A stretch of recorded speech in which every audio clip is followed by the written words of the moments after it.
untuk menghadiri majelis ini. Salawat serta salam senantiasa kita curahkan kepada junjungan kita Nabi Muhammad SAW, kepada keluarga beliau, para sahabat dan seluruh umat beliau hingga akhir zaman. Ibu-ibu yang dirahmati Allah, alhamdulillah ya, meskipun di siang hari ini dengan suasana yang mungkin cukup panas dan insya Allah nyaman di dalam masjid.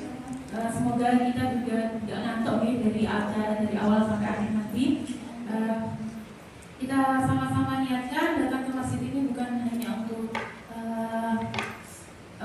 bertemu dengan saudara kita, tapi juga kita mencari ilmu. Mudah-mudahan setiap langkah kita menuju majelis ini, setiap menitnya yang kita luangkan dan setiap ilmu yang kita dengarkan menjadi amal yang di sisi Allah SWT. Pada siang hari ini kita akan mengikuti kajian muslimah yang insya Allah akan berlangsung dalam 2 sesi. Sesi pertama yaitu kajian kesehatan bersama Ibu Bidan Sri Wahyuni, Sarjana Terapan Kebidanan. Kemudian sesi kedua nanti akan bersama dengan Ustadzah Hasna, yaitu kajian fikih kontemporer alumni Darul Wahyan dengan menggunakan kitab Matan Goyah wa Taqrib karya Qadi Abu Sujat. Sebelum kita memasuki kedua sesi tersebut, kita awali dengan murojaah bersama ibu-ibu. Kita murojaah surat Al-Fajr. Abatan. A'udzu billahi minasy syaithanir rajim. Bismillahirrahmanirrahim. Inna anzalnahu fi lailatul qadr. Wa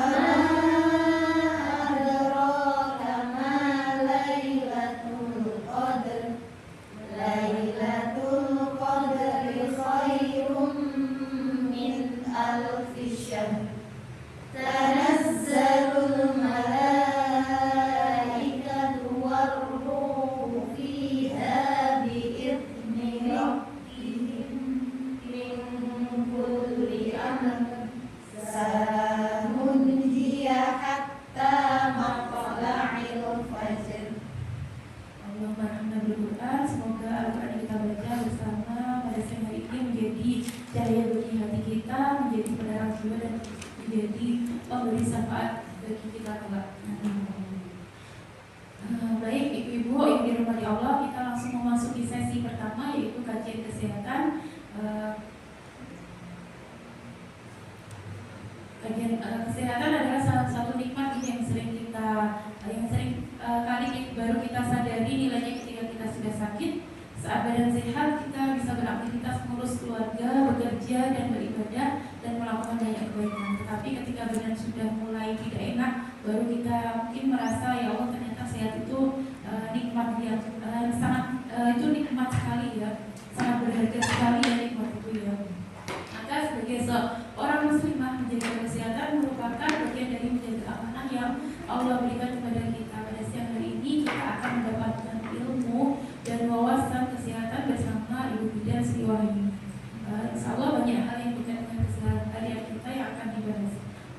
Kepada Ibu Sri Wahyuni, waktu dan tempat kami serahkan. Bismillahirrahmanirrahim. Jelas.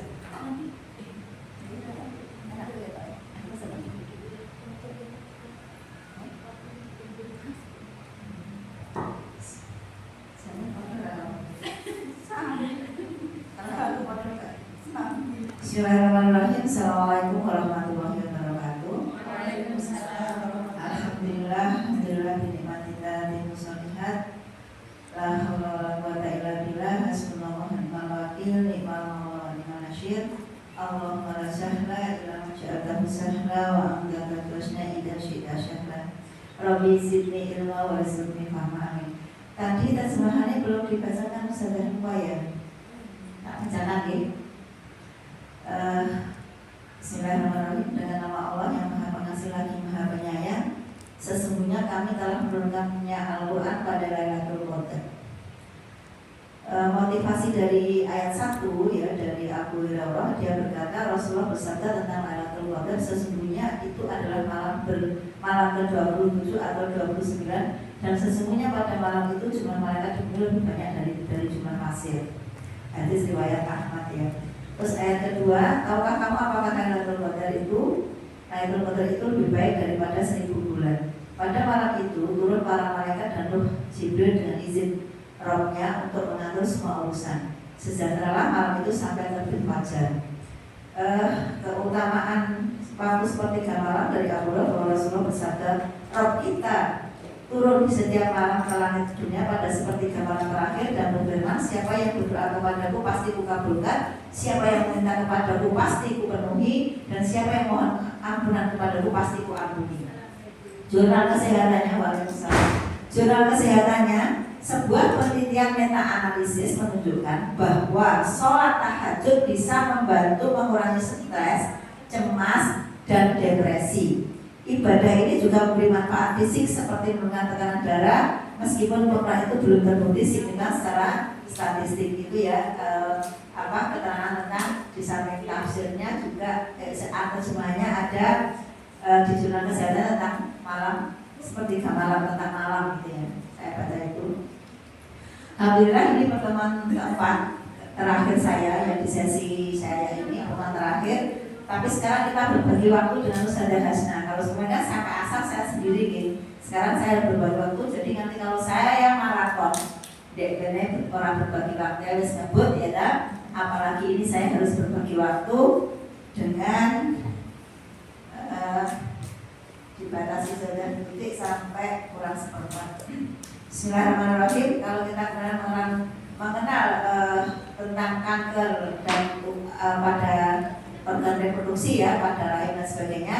Sekarang kita mengenal tumor dan kanker payudara. Ya.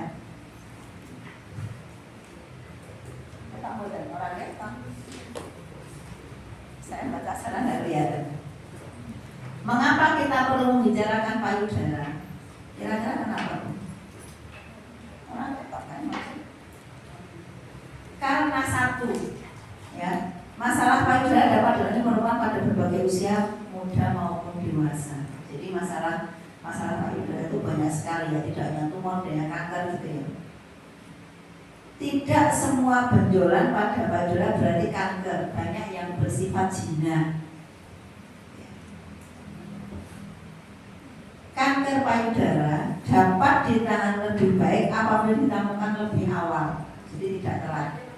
Ya. Berikutnya, mengenali perubahan pada tubuh adalah bagian dari ikhtiar menjaga amanah kesehatan. Ya, jadi mengenal tubuh sendiri adalah bagian awal langkah awal menuju menjaga kesehatan kita. Itu kenapa kita perlu belajar tentang tumor dan kanker payudara, itu alasannya itu tadi. Terus kira-kira apakah tumor itu?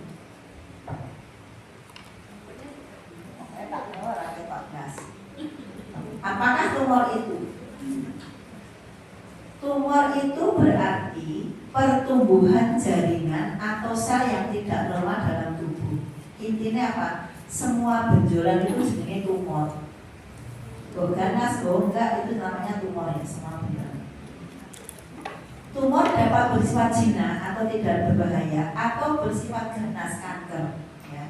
Jadi ada yang jinak, ada yang ganas. Tumor jinak tidak sama dengan kanker. Benjolan pada payudara perlu dinilai oleh tenaga kesehatan, tapi tidak otomatis berarti kanker. Jadi benjolan payudara, setiap benjolan payudara harus diperiksakan nih. Tetapi tidak mesti kayak saudara saya, sepupu saya itu gitu, ada benjolan peti. Orang yang periksa malah peti, malah delik, paling bahasanya orang periksa-periksa gitu.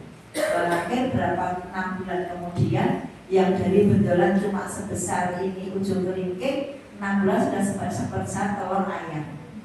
Cepat banget ya 6 bulan. Jadi yang kecil karena wedi, ada periksa wedi, kuatanya diarani ini, kuatanya diarani ini, dan malah 6 bulan kemudian periksa sudah merasakan keluhan temok, tangannya diangkat sakit dan sebagainya. Ternyata sudah sebesar telur ayam dan kanker ganas stadium 2. Nah, itu ada tidak saya cilik, insya Allah ya. Kemarin ada teman masih kecil segini langsung pola makan langsung diganti, terus pola makan sehat kabeh godhog-godhogan, gak makan gorengan gelas, terus karbo dikurangi, lemak dikurangi, alhamdulillah 6 bulan kemudian dicek sudah tidak ada keganasan lagi. Jadi nggak usah takut ya, kalau takut dengan beli malah akhirnya banyak pasang-pasang kayak gitu. Dulu ada ya, duluan mana ya dulu ya, saya masih kerja di puskesmas gitu kecil, Diogo takut malah nggak bisa belas, tahu-tahu sudah besar, tahu-tahu pecah, sudah stadium akhir. Tahu cuma dalam waktu dekat itu sudah langsung jadi stadium akhir. Tetangga saya di Jawa dulu juga gitu, masih kecil takut 6 bulan kalau nggak salah kurang lebih sudah langsung stadium akhir. Cuma dalam waktu 6 bulan sampai 1 tahun gitu. Jadi belum tentu semua benjolan itu ganas. Ya. Sekarang perbandingan tumor jinak vs kanker. Tumor jinak tidak selalu berkembang menjadi kanker. Ya. Tumor jinak itu tidak selalu berkembang menjadi kanker. Umumnya tumbuhnya lebih lambat karena gede-gede sakmono-mono wae gitu. Terus yang ketiga tidak menyerang jaringan sekitar. Ya wis pancet ayo gak tambah umur. Gak metastase ke jaringan sekitarnya gitu. Tapi tetap perlu periksa bila ditemukan. Ganas, pokoknya ada benjolan harus segera periksa. Itu kalau tumor jinak kita dikit tidak berkembang jadi kanker, tubuhnya lebih lambat, tidak menyerang jaringan sekitar, tapi tetap perlu periksa. Kalau kanker ganas merupakan bentuk keganasan, dapat tumbuh dan menyebar, langsung cepat menyebarnya ya, selnya itu cepat sekali. Dapat menginvasi jaringan sekitar. Menginvasi itu maksudnya apa? Masuk. Invasi itu kan masuk ya. Jadi dapat menginvasi jaringan sekitar. Jadi bisa masuk ke, kalau payudara ya masuk kemana-mana jaringan sekitarnya. Ada yang ke paru-paru, ke jantung, ke empedu. Kalau teman saya itu ke empedu. Ada teman saya satu lagi sama-sama kena kanker 2B ke paru. Kalau yang teman saya juga itu ke empedu, badannya kuning sampai kaki ujung kaki sebenarnya kuning semua. Karena yang diserang empedu. Ya, yang ketiga dapat menginvasi jaringan sekitar. Yang keempat membutuhkan pemeriksaan dan penanganan medis. Jadi sudah kalau jinak mungkin ya sudah sampai operasi atau beberapa orang dioperasi ya untuk dilihat diperiksa ke laboratorium. Jadi perlu penanganan medis kalau ganas. Terus berikutnya, apakah kanker payudara itu? Ya, apakah kanker payudara itu? Kanker terjadi ketika sel di dalam tubuh tumbuh dan berkembang biak secara tidak terkendali. Jadi perkembangannya tidak terkendali, selnya itu tidak terkendali, menjadi ngawur gitu ya, sobat banget gitu. Pada kanker payudara, pertumbuhan sel tidak normal ini berasal dari jaringan payudara, dari jaringan payudara. Ini payudara kita ya. Ini payudara kita tuh kalau di dalamnya itu kayak gini. Ada, ini namanya kelenjar. Biasanya ini kalau kita menyusui itu berisi ASI, ya. Ada ini kelenjar ini berasal dari kelenjar payudara, dari jaringan di sekitarnya. Kalau jaringan di dalam ya ini kelenjar ASI. Jika tidak ditangani, sel kanker dapat menyebar ke jaringan atau organ tubuh yang lain. Kanker payudara bukanlah satu penyakit tunggal. Terdapat berbagai jenis dengan sel pertumbuhan yang berbeda-beda. Jadi kanker itu jenisnya berbeda-beda, macam-macam. Kebanyakan kita tuh AB. Sumpah yang siapa rutin saya juga belum ya rutin memeriksa payudara kita bisa berusaha kita periksa sadari di YouTube nanti caranya ya kita batu pemeriksa payudara sendiri itu harusnya itu setiap bulan. Harusnya kita ngecek itu setiap bulan paling tidak ya untuk melihat payudara kita ada benjolan apa. Karena kebanyakan teman-teman itu ketahuan bidan teman-teman bidan saja ketahuan itu kebanyakan sudah stadium 2B. Kan ada stadium 1, 2, 3, 4 ketahuan kebanyakan sudah 2B. Jadi kita tuh kan AB, tidak pernah kita. Saya juga yang kadang-kadang periksa tapi yang belum saya itu yang belum rutin setiap bulan. Harusnya setiap bulan itu kita cek, kita raba payudara kita sendiri apakah ada benjolan yang tidak normal gitu ya. Seperti apa payudara yang normal? Contohnya itu ya. Payudara normal itu ya harus tidak ada, kalau kita raba itu tidak ada benjolan gitu ya. Coba ini pesan detik biar ibu-ibu belajar meraba. Ini kayak kira-kira benjolannya itu macam-macam kayak gitu.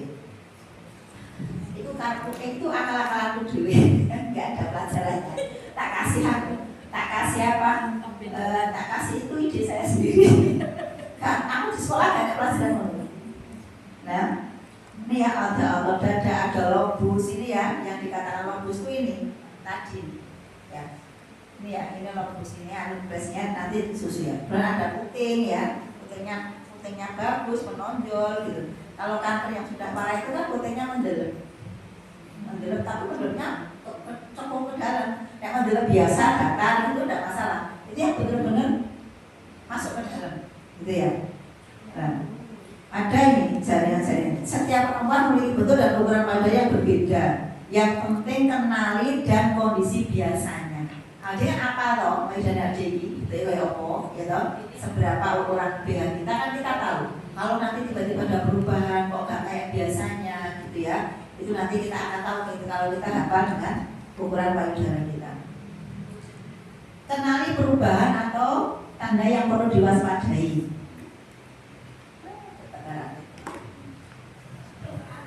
Ben tulisannya apa tapi komannya rakemek. Saya ini tiga hijau sahdu tambah raketo, mana raketo. Tanda yang perlu diwaspadai, benjolan baru pada payudara. Ya, oke.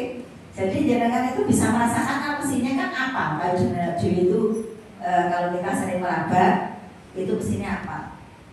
Ada loh. Tumor payudara itu yang menemukan suaminya ada, ya. Benjolan baru pada payudara ini. Benjolan baru itu maksudnya apa? Biasanya kita raba nggak ada benjolan, kok itu tiba-tiba ada benjolan gitu. Terus yang kedua perubahan kulit, ada cekungan atau seperti kulit jeruk. Kalau sudah parah itu payudara itu seperti kulit jeruk. Ini. Jadi kalau sudah parah itu payudara itu seperti kulit jeruk. Mungkin gambarnya kayak gini ya, gerigit-gerigit. Kulit jeruk tahu ya, kulit jeruk Bali itu loh, kan gak halus. Ada kayak kerutan-kerutan, kayak pori-pori gitu ya. Bayangannya mungkin kayak gini kali ya, kalau dipegang itu ya. Ini karena dari songketan jadi ada kasar-kasar. Jadi perubahan pada kulit itu ada cekungan, kadang-kadang ada cekokan gitu ya. Terus atau seperti kulit jeruk. Jadi kulit kita itu kan pasti halus kan. Tahu kan kulit kita itu pasti halus lah. Pasti halus gini. Nah itu nanti kayak ini ya, kayak meraba kasar-kasar kayak kulit jeruk gitu. Yang kemudian perubahan pada puting. Kadang-kadang kebanyakan putingnya itu tertarik ke dalam atau bisa tidak menetei tapi dia mengeluarkan cairan. Hati-hati kalau sedang tidak menetei tapi putingnya mengeluarkan cairan. Pembengkakan atau benjolan di ketiak. Biasanya kelenjar payudara kita itu kan dimulai dari dalam ketiak. Jadi biasanya kita kalau misalnya harus sampai dalam ketiak. Kebanyakan ada yang dimulai itu benjolannya di ketiak ya. Ada benjolannya itu di ketiak. Jadi kita kalau meraba itu dari mulai ketiak. Dari mulai ketiak kita raba ada benjolan atau tidak. Karena memang kalau dioperasi itu ya diambil sampai di, makanya operasinya panjang.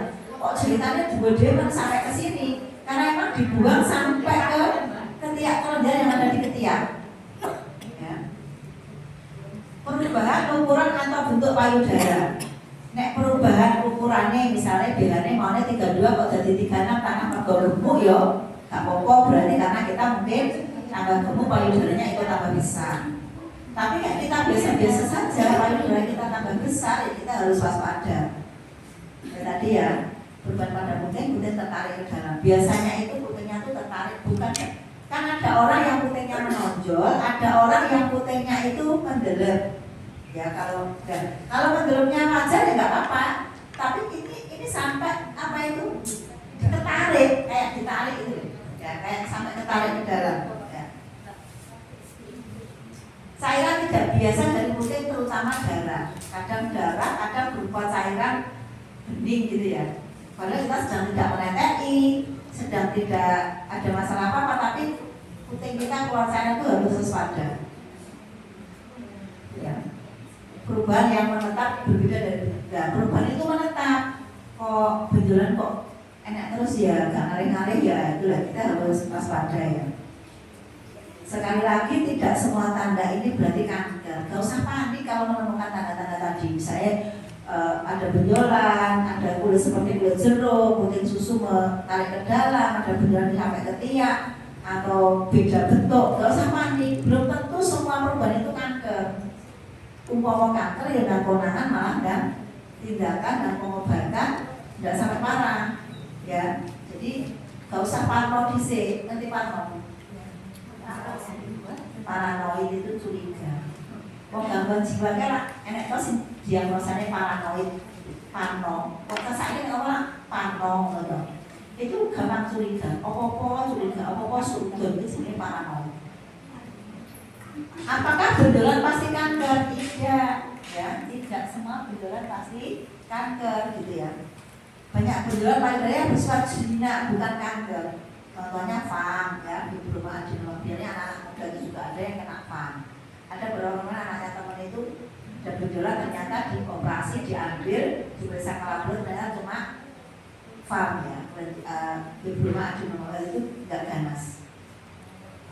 Namun kita tidak dapat memastikan hanya dengan meraba besar. Kita kasih contoh suruh meraba ini ya, benjolanku kok empuk-empuk ya, kayak isinya koyok cairan. Atau benjolanku kok matos ya, macet kayak soba. Atau benjolanku cilik tapi kok ditemek-temek rada empuk, ke atas gak koyok neker nih, gak atas kayak gini. Atau melebar rada ombo tapi yur empuk gitu. Jadi tidak semua benjolan ini mesti kanker ya, bukan kanker. Jadi kita bisa membedakan benjolan. Sekarang canggih ada USG payudara. Bisa kan USG ini wong baik, wong matang bahasanya gitu ya. Sekarang ada USG payudara atau ada mamografi, di Sudono ada mamografi. Jadi kita telanjang dada, kemudian kita dorong gini, payudara kita ditaruh di alat, nanti itu kayak ada fotonya, ada gambarannya kelihatan jelas. Namanya mamografi, adanya di Madiun. Mamografi atau USG payudara gitu ya, banyak alatnya. Nah ya ini kita tidak hanya memastikan benjolan ini kanker, ini ganas, ini dengan meraba nggak bisa Bu. Harus diagnosa lanjut ya mamografi, ya USG, ya biopsi dan sebagainya ya. Jadi banyak cara pemeriksaan, tergantung nanti dokternya itu butuhnya pemeriksaan dengan cara apa. Kebanyakan kalau pasien-pasien itu tak suruh ke Bu Ismaya di Jalan Bali itu untuk di biopsi ya, diambil seringnya sedikit, kemudian diperiksa ke laboratorium. Kebanyakan yang saya rujuk itu tidak ganas, hanya kelenjar ASI yang mengeras gitu ya. Benjolan yang baru muncul atau menetap tetap perlu diperiksa oleh tenaga kesehatan. Ya sekali lagi ya, tidak semua benjolan itu kanker, gak usah panik. Banyak pasien yang panik, takut malah gak periksa. Saudara saya beli sepupu saya itu dulu ya, sebenarnya orang berpendidikan juga ya. Tapi yang ngerti malah dia ngomongin ibu aku orang benjolan ya. Terus wah aku gak periksa dia aku. Ya 6 bulan kemudian sudah sebesar proyek dan ternyata tahu-tahu jadi malignan, ganas dan sudah 2B. Operasi 2 kali, terus kemo berapa kali saya kurang tahu. Saya ini sampai ada orang ketemu sih sampai orang. Faktor resiko kanker payudara, jadi siapa sih yang kemungkinan kena gitu ya faktornya.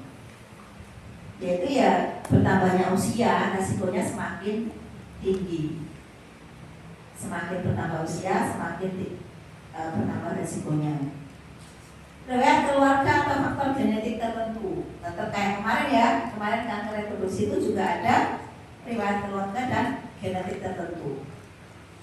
Atau ada riwayat penyakit payudara tertentu sebelumnya, harus punya riwayat sebelumnya. Pernah sakit payudara apa, pernah ada apa, pernah apa gitu ya. Bahkan ini faktor risiko ini diperparah dengan apa? Kurangnya aktivitas fisik, ragil ngobah, mager. Makanya ayo banyak dari sate ya, beli ya. Tapi semua dari sate kita tangannya dok, budoknya mau di sini dok. Ya kurangnya aktivitas, jadi tadi faktor risiko 3 tadi diperparah dengan apa? Kurangnya aktivitas fisik dengan nggak gerak, nggak olahraga. Terus diperparah lagi dengan apa? Berat badan berlebih, terutama setelah menopause. Astagfirullah, saya ini masih obesitas.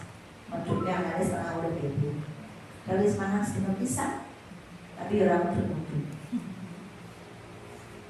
Konsumsi alkohol dan faktor hormonal reproduktif tertentu. Misalnya sudah ada bakat, di situ ada genetik, ada riwayat sebelumnya, gak mager, berat badan berlebih, tambah menggunakan hormon-hormon tertentu, suntik-suntik hormon dan sebagainya, itu nanti akan memperparah kondisi kanker ini. Ya. Sekarang mitos atau fakta. Semua benjolan payudara adalah kanker, itu mitos. Ya. Kanker payudara dapat terjadi tanpa rasa sakit. Kebanyakan memang kadang-kadang nggak sakit, nggak terasa, tahu-tahu ada benjolan. Kalau kita sakit kan mesti kita waspadai. Itu fakta. Jadi kanker itu dapat terjadi tanpa rasa sakit, nggak kroso apa-apa, silent killer ya. Kanker itu silent killer. Mas Sewu ya, sebenarnya juga kanker yang cepat biar ya. Perempuan muda tidak mungkin kena kanker, itu mitos. Banyak anak-anak muda juga yang kena kanker. Deteksi dini itu penting, itu fakta ya.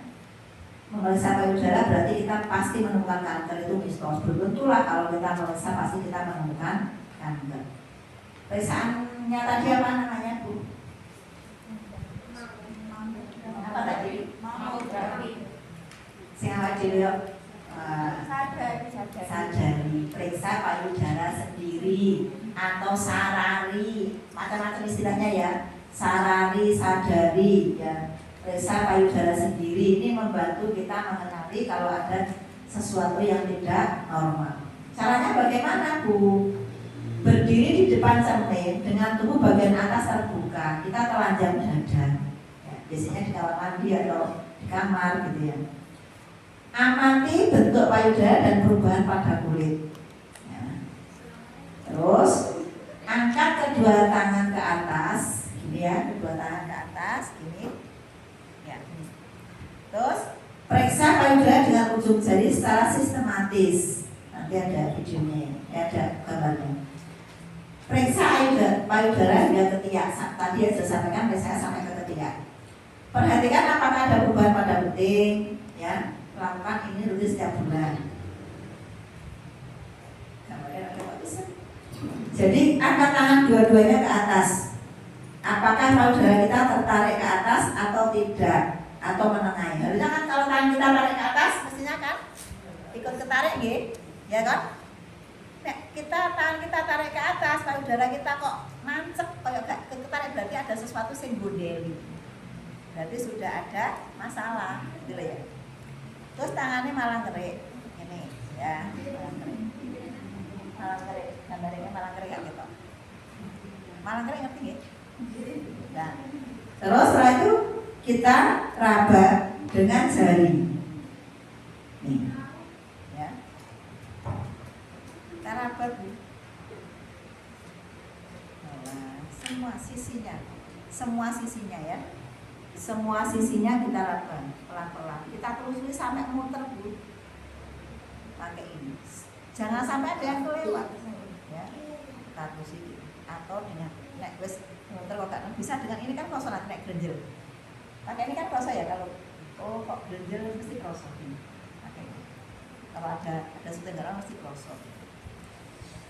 Setelah itu bolehin muter. Tadi kan ke bawah. Gini kan? Bolehin kabeh sampai ke arah puting. Terus bolehin muter Bu. Muter ya. Kalau dari tadi ke arah puting, terus kemudian kita muter dari arah puting keluar, muter. Muter ada benjolan tidak. Kemudian kita apa? Kita pencet puting susu, adakah keluar cairan? Ya, kita pencet gitu, apakah kayak kita mau netek itu kan pertama kali mesti kita pencet kan nasinya. Itu kita pencet apakah keluar cairan atau tidak. Kalau keluar cairan ya berarti sesuatu. Terus kemudian setelah itu selesai, kita tidur terlentang, tangan ke atas satu. Bayangin ya Bu ya, bayangin terlentang, tangan ke atas. Tangan ini ngeraba jari sampai ketiak sini. Kadang-kadang benjolannya itu dimulai dari ketiak. Kita tidur terlentang atas ya, melumah, gitu. Kita rumah masih derajat, kita raba dari arah ketiak sini, kita raba lagi. Selagi semua seluruh payudara sambil kita terlentang, tadi kita periksa seluruhnya. Iya. Gunakan 3 ujung jari ini. Biasanya sarafnya krosot ini. Nah, jadi gunakan 3 ini. Nek gak repot ya loro gak apa-apa. Tapi sarannya 3 ini. Gunakan dengan 3 ya. Nah. Kemudian tekan dengan lembut, namun mantap gerakan memutar kecil. Tadi loh Bu, yang muter-muternya tadi loh ya. Gerakan dengan lembut tapi agak ditekan. Dan untuk nek benjolannya masih agak di dalam, biar kita kroso. Jadi kita tekan, agak ditekan tapi lembut kok sampai buatan ngono gak sampai. Ojo ditekan tapi lembut. Sakit dia bayangin. Ditekan tapi lembut. Gitu ya. Ikuti pola dari tepi payudara menuju ke arah puting. Ya, kaki saya ya dari tepi payudara menuju arah puting. Terus pastikan seluruh area payudara hingga ketiak tersentuh. Ya, tadi saya ajarikan jangan sampai ada daerah yang tidak kita raba. Jadi lengket terus ini lengket. Jadi jangan sampai ada daerah payudara yang terlewatkan tidak kita raba, harus kita raba. Terus kapan harus ke tenaga kesehatan, gitu ya? Benjolan baru pada payudara kudu segera periksa. Ada cairan tidak biasa dari puting, perubahan yang menetap, ya. Jadi perubahannya masih ada kehilangan. Kadang-kadang kalau hanya karena ASI, karena misalnya kita netek itu hanya karena ASI yang mengeras, biasanya kita kompres hangat, itu akan kan kalau kita netek penuh, pernah merasakan pernah netek ini. Kalau kita netek itu kan kalau aslinya penuh, watas kok sampai perondol sampai pembuluh darah kita biru. Itu kalau kita kompres hangat, kita pompa kan hilang. Berarti kan tidak menetap. Berarti itu kan bukan. Terus pada perubahan kulit payudara, kulitnya nggak kayak biasanya, ada cekungan, ada kayak kulit jeruk dan sebagainya. Terus itu harus segera periksa. Kapan lagi kita harus periksa? Kalau ada perubahan bentuk, tadi ya bentuknya ada berubah, bukan pada puting, kita tarik ke dalam, benjolan di ketiak dan sebagainya, itu harus segera. Jangan menunggu sakit untuk meresahkan diri. Pengalaman saya kerja itu sudah banyak yang kayak gitu ya. Kecil di baru datang setelah sudah merasa sudah keluar, baru tahu sudah stadium akhir. Bagaimana dokter memastikan benjolan? Pertama, keluhan atau temuan panjenengan, keluhannya apa? Terus dokternya meraba, oh ternyata ada benjolan, gitu ya. Terus di pemeriksaan klinis diperiksa, dengan diperiksa klinis dengan tadi ada USG, ada sembarang pemeriksaan penunjang ya. Setelah ada pemeriksaan penunjang, dokternya ya nggak bisa langsung mendiagnosis masalah dokter spesialis sekalipun, tetap butuh pemeriksaan penunjang. Biasanya apa? Dengan USG, dengan laboratorium, dengan rongsen dan sebagainya, baru nanti ketemu diagnosanya apa. Oh ini ganas, ini stadium 2, stadium 3 dan sebagainya. Baru rencana penanganan. Kemarin itu ada kisah ya, orang dari Jakarta itu ya, periksanya ke SCM pakai BPJS, rumahnya itu jauh. Setiap hari itu harus dicek ini, kan nggak sehari ceknya sih pernah alami ke rumah sakit. Kan kita periksa nggak sedino bisa langsung oleh diagnosa oleh obat. Iki apa toh? Besok balik nih ya laborat. Laborat jadi kok nemu hal yang aneh. Besok periksanya ya rongsen. Kok nemu yang aneh? Besok periksanya ya kan gitu. Gak langsung sehari itu jadi. Nah, itu bolak-balik periksa sekali periksa itu untuk apa transfernya aja sekitar 500.000. Itu orang nggak mampu ya. Itu beliau itu Ustaz dan Hafidz Quran. Ngajar SMP dan SMA di pondok, bilang beliau kepala sekolahnya itu ngajar pagi sampai sore setiap hari sampai sibuknya sampai tidak memperhatikan dirinya. Kemudian tahu-tahu di biopsi itu beratnya lupa ada kita deh.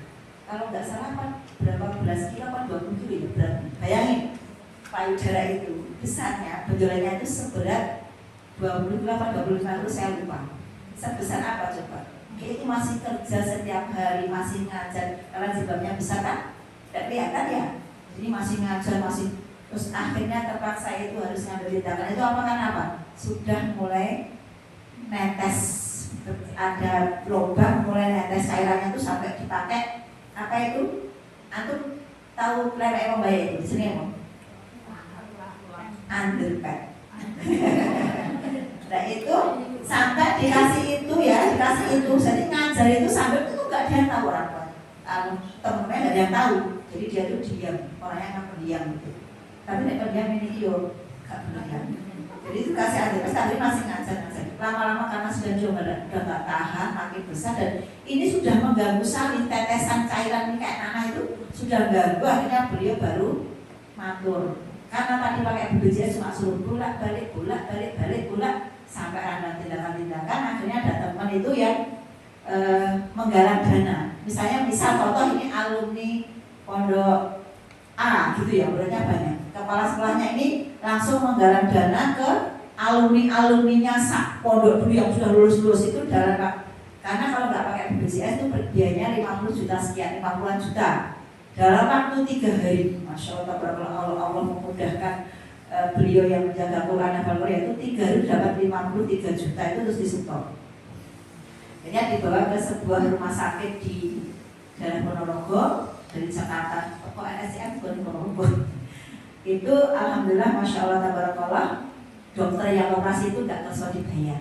Masya Allah. Harusnya berapa Bu? 20-30 juta itu beliau nggak terus. Pertolongan dari Allah. Ketika diteliti saya, ketika diteliti ternyata kanker yang sudah sebesar berapa puluh kilo itu tadi sama sekali tidak menginvasi jaringan lain. Itu loh. Kemarin kita bedah ya, secara sisi Qurannya kita bedah secara sisi dokternya, benar. Kemungkinan ya di bahasanya ya. Itu karena beliau itu menjaga Quran. Beliau seorang hafidhah ngajar Quran dari Senin sampai Ahad, pagi sampai sore, SMP SMA full 1 pekan. Itu kanker yang sudah sebesar itu tidak mengenai sama sekali organ paru, jantung semuanya bagus. Kenapa dokternya berani operasi yang di Ponorogo? Karena dicek semua jantung, paru semua nggak ada yang kena. Jadi itu menyerangnya keluar, makanya tambah bodi tapi tidak menyadap. Itu kita ambil hikmahnya, karena kita bedah kasusnya itu ya secara sisi Quran dan secara sisi itu ada Quran karena beliau selalu menjaga Qurannya, jadi Allah jaga sama sekali. Jadi habis operasi langsung sehat, tidak mengenai organ-organ yang ada di dalam. Itu bisa nyata. Kemarin saya nggak kenal sama sekali, tapi saya ikut jemput ke Ponorogo ya. Saya tidak kenal, tapi ya diajak ya, ayolah. 2 hari saya betul-betul ke Ponorogo, yang 1 hari bedah kasus, yang 1 harinya kita jemput ke beliau. Jadi itu ya. Pemeriksaan penunjang meliputi ya, tadi mamografi dan sebagainya, USG, biopsi dan banyak ya, jadi banyak sekali. Nah, stadium kanker. Nah, stadium kanker ini enggak ketok. Sembuh, awal tadi. Ada stadium 1, ya, stadium 1, stadium 2, stadium 3, stadium 4, sampai stadium 4. Apakah kanker payudara bisa disembuhkan? Pertanyaannya, sakit betul. Sakit betul. Ke. Janjinya Allah apa Bu? Karena aku lapar dan mulia. Jadi setiap penyakit ada obatnya kecuali apa Bu? Ya, banyak kasus memiliki peluang penanganan yang baik, terutama bila ditemukan lebih awal. Contohnya teman saya yang nanti Jombang itu ya, di bulan obat yang bulan apa sampai bulan obat kankernya mati, aku belum kiai lagi. Yowes itu yang menyebar ke Padulan. Tapi teman kita, saudara kita almarhum Bu Widi itu ya, itu divonis 5 tahun dari terdeteksi, paling mulai ada 5 tahun, tapi dia bisa hidup sampai berapa? Sekitar hampir 20 tahun dari terdeteksi, kalau nggak 15 tahun lebih pokoknya. Dan dokternya dulu ngomong paling nanti sampai 5 tahun. Nah, itu ya. Karena beliau apa? Semangatnya Masya Allah luar biasa. Semangatnya, sedekahnya gitu ya.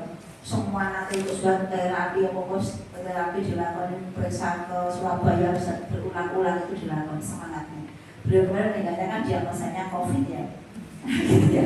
Bukan karena kankernya, tapi karena COVID gitu ya. Beliau itu dulu divonis paling mulai 5 tahun. Tapi Masya Allah masih hampir 20 tahun, kalau kemarin 15 tahun lebih sepertinya lupa. Jadi kalau deteksi lebih awal akan bisa diobatin berat. Jenis penanganan tergantung pada jenis stadium setiap kanker. Ya, kalau stadium 1 apa, 2 apa, 3 apa. Penanganan bersifat individual, tidak ada janji bahwa semua kasus pasti sembuh. Masing-masing beda ya. Ada yang dioperasi, ada yang di radioterapi, ada yang sistemik, ada yang hormonal dan sebagainya. Masing-masing tergantung nanti dokternya. Ada juga teman-teman yang memilih terapi herbal, tidak mau ke korban. Ada juga yang sembuh loh dengan ruqyah, dengan minum-minum herbal, dengan pola hidup sehat. Ada yang sembuh. Banyak kanker stadium 4 yang survive sampai sekarang. Dan akhirnya beliau membuat komunitas-komunitas itu ya. Kanker bukan akhir segalanya. Diagnosis dan penanganan yang tepat itu sangat penting ya. Peran keluarga ya. Nek keluarga ini sing kena kanker apa kanca sing kena kanker, nek delok ya Allah, kankernya mati lho kok bisa kaya gitu.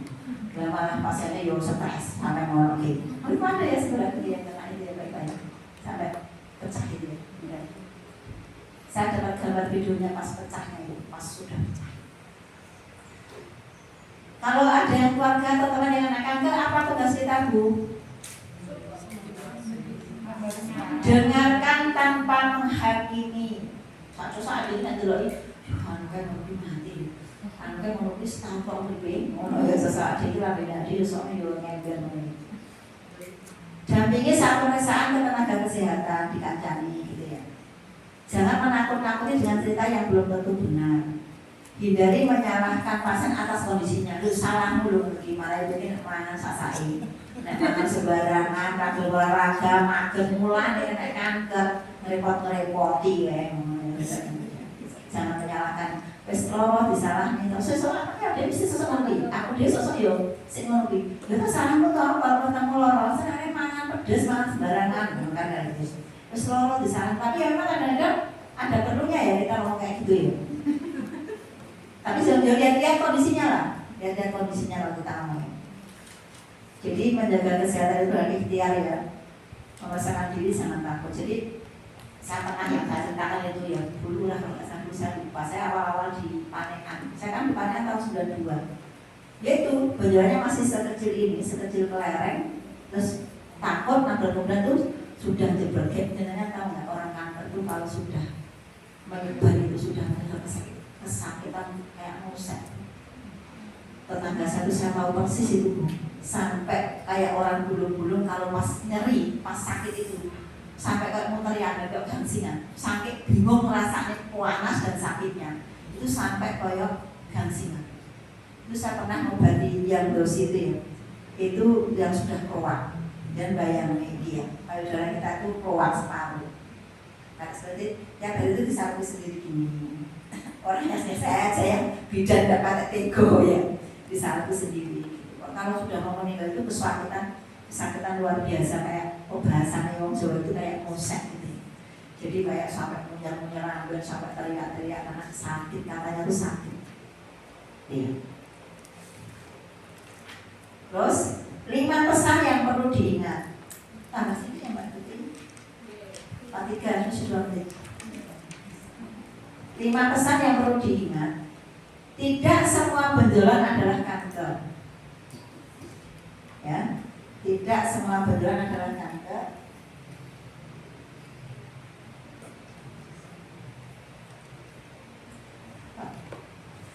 Yang kedua, kenali perubahan pada payudara. Sering-seringlah kita ngecek payudara kita sendiri. Jadi ada perubahan tuh kita mesti nanti melihat tahu. Lakukan sadari secara rutin. Yang ketiga, sebulan sekali Bu. Jadi orang nih, sebulan sekali Bu. Kalau yo males. Yang kedua, kenali perubahan pada payudara. Yang ketiga, lakukan sadari secara rutin. Yang keempat, jangan menunda pemeriksaan bila menemukan perubahan. Jangan pernah menunda, mesti isi no. Ya, kalau kemarin ya kanker-kanker bawah itu mesti sampai isi. Belah Bu bidan ki nek periksa yo nang eling-eling kaya apa bentuke, nang eling-eling piye blas eling bar yo bar. Saking ribuan orang yang diperiksa ngapain eling-eling gitu ya. Yo ora eling-eling pura saya isi. Orang eling-eling lali mari mau periksa. Yang kelima, deteksi dini membuka peluang penanganan yang lebih baik. Eling-eling ya Bu ya. Jadi kalian nih jangan ulang saya. Yang keberapa? 5. kelima, keempat, jangan menunda pemeriksaan bila menemukan perubahan apapun yang tadi loh ya, sing puting tertarik ke dalam, ada cekungan, ada benjolan gitu ya, itu segera. Yang kelima, deteksi dini membuka peluang penanganan lebih baik. Pokoknya ditemukan lebih awal itu otomatis penanganan mesti akan lebih baik. Banyak teman-teman yang tanpa obat, tanpa ke dokter, dengan pola hidup sehat sembuh. Kenali tubuhmu, jangan takut memeriksakan diri. Lebih baik memeriksa dan ternyata bukan kanker daripada menunda karena takut. Ngomongnya cepat berarti jangan dibatas. Kenali tubuhmu, jangan takut memeriksakan diri. Lebih baik memeriksa dan ternyata bukan kanker daripada menunda karena takut. Oke. Jadi ya Bu ya, benjolan itu macam-macam. Saya sering mendapatkan itu yang agak lunak ini, yang agak kayak gini ya, bukan yang ini, bukan yang operasi. Biasanya kalau kanker itu kayak mancep di bawah gak iso, kayak tertanam gitu loh. Kayak benjolan, kayak tertanam. Di bawah gak iso, kok cuma mancep gitu. Biasanya, tapi belum tentu, jangan takut ya. Belum tentu kanker. Ya. Jadi itu apa yang sudah saya sampaikan, pas waktunya ya.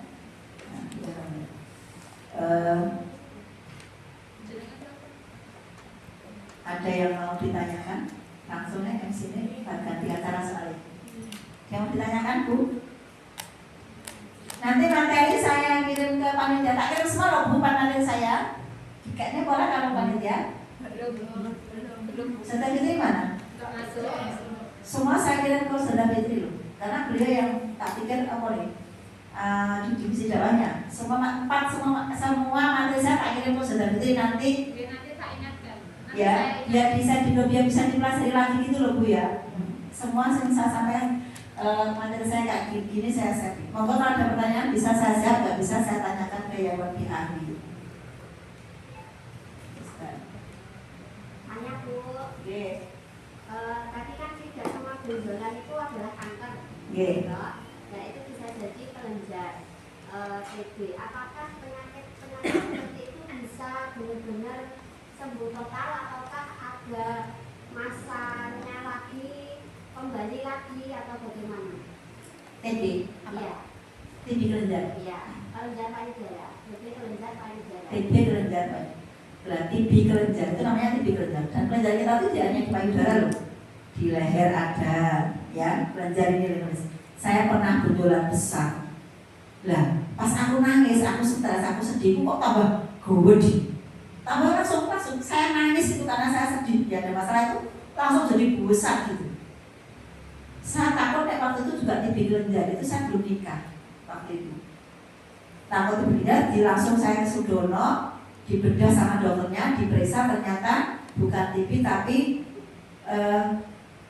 limfadenitis kronis, radang. Semua yang jenengan dokter ngomong itis, mastitis, limfadenitis, rakitis, pokoknya saya nganggo itis belakangnya itu berarti radang infeksi. Nah, TB itu tidak hanya menyerang kelenjar payudara, bisa menyerang kelenjar yang sini, kelenjar yang di selangkangan. Nah kemarin juga gitu, anak saya itu juga ada benjolan di selangkangan. Takutnya TB juga, saya pano TB ya kita ya. Karena ya kita teman kita kemarin TB pencernaan kita tidak terdiagnosa sama sekali, tahu-tahu sudah parah, sudah metastase kemana-mana dan tidak tertolong itu ya. Kemarin itu kontrol tapi benar. Jadi TB itu bisa disembuhkan dengan pengobatan. Programnya pemerintah itu gratis, minum obat TB selama kalau dulu 6 bulan. Sekarang masih 6 bulan apa enggak? Apa 8 bulan sekarang? Masih 6 bulan? Yang tahu? Itu ada obatnya, minum setiap hari selama 6 bulan. Tapi adik saya dulu kena TB paru, itu 6 bulan kok masih ada flag, tambahin lagi 3 bulan. Itu banyak gratis dari pemerintah. Tapi kemarin ada tetangga saya itu malu nek berbagai puskesmas tuh TBC itu kesannya kan penyakit orang miskin. Kesannya loh ya, penyakit orang kemproh kan TBC waktu penyakit orang kemproh gitu. Padahal enggak juga, saya orang sudah akhirnya saya kena TB gitu ya. Nah, itu karena dia malu merasa TBC itu penyakit kalangan jelata gitu. Akhirnya beliau itu ngambil obat ke swasta. Dokter swasta sekali ngambil itu berapa juta gitu. Sebulan sekali itu berapa juta. Mahal itu obatnya. Dan itu bisa sembuh insya Allah saudara ya. Jadi bisa sembuh total kalau kita, dan insya Allah ada yang kena. Kalau kambuh itu bukan kambuh, bukan kumannya sing dembet tani meneh, tapi biasanya kena lagi, ketularan lagi. Jadi kena lagi. Kalau zaman dulu saya waktu saya sekolah perawat itu ya jadinya TB ya paru-paru. Saya ini TB tulang, gitu. Kayak diagnosanya wangel kalau selain paru. TB tulang, TB pencernaan, TB kelenjar, banyak sekali TBC itu. Dan sekarang kan mau digalakkan vaksinnya TBC. Nah, ternyata kalau saya ngosoti saya teman Ibu Nabawi, temannya Dokter Tifa, karena Dokter Tifa tuh. Karena masuk gak kena begitu yang TB ya. Teman saya ini muridnya Dokter Tifa. Dokter Tifa itu ahli mikrobiologi loh Bu. Di samping beliau ahli-ahli yang lain. Itu ternyata, maaf ya, saya bukan mengecilkan yang punya ayam ya. Maaf ya, yang punya ayam. Ayam itu apa? Kalau lingkungan kita ternyata banyak sekali ayam potong, ayam telur itu ya, ternyata itu juga bisa mempengaruhi perkembangan ke TB-nya menurut beliau. Saya kesana ke beliau boleh ya. Nah itu teman saya itu. Jadi ternyata lingkungan itu TB itu lingkungan loh, mungkin keluarga gampang. Gitu ya. Ini virusnya ini saat masjid ini sudah penuh virus TB. Kayak virus TB itu tidak bisa mati kalau dia nggak kena sinar matahari, kena desinfektan. Misalnya ada waktu nengah kamarnya lembab, makanya mau sinar TB langsung kon mepek pas sore, kon bersih lantainya, kon ngepel pakai yang Lysol bau rumah sakit itu ya Bu ya. Justru itu virus TB itu akan mati kalau kena desinfektan atau kena sinar matahari. Kalau dia tidak kena sinar matahari, tidak kena desinfektan, dia akan mengkapsul dan bisa hidup berpuluh-puluh tahun. Misal, nek seorang ben ada jenengan kamarnya atau kena sinar matahari, peteng, lembab, kapsulnya gak ditokke timnya. Pada dosa-dosa resik-resik ke hidup kita, langsung aktif di tubuh kita. Tapi sekali lagi, kalau imun kita bagus, kita sehat, makanan kita bagus, ya tidak ketularan. Contohnya apa? Petugas kesehatan ini loh Bu, amorane, hepatitis B itu kena keringetnya baik, kesenggol keringetnya nular, kena sendoke nular, piringnya nular. Tapi masyarakat tabarakallah kan tidak semua petugas kesehatan ketularan, malah kayak ya jarang lah yang hampir tidak ada yang kena. TB juga gitu, coba. Masa kita merawat TB jarak jauh, nyuntik jarak jauh biasa. Kan tetap kita mendekat. Masker itu apa menjamin Bu? Zaman Covid ini, dia dibodoh-bodoh dengan masker itu. Saya kira masker loh kayak kuman itu loh Bu. Gak iso didelok dengan nganggo mikroskop gak iso. Jadi yang melindungi kita ya kita berlindung sama Allah. Terus pertama itu berlindung sama berdoa, Allahumma afini bi badani, Allahumma afini bi badani, terus Allahumma afini bi qalbi. Kalau saya tak tambahkan di pikir pancira enggak ada ya qalbinya ya. Tambah sendiri saya. Nah, aku rasa bahasa Arab. Wong nangis pas saya tak dungkrai. Aku nangis isi dungkrai. Jadi itu ya.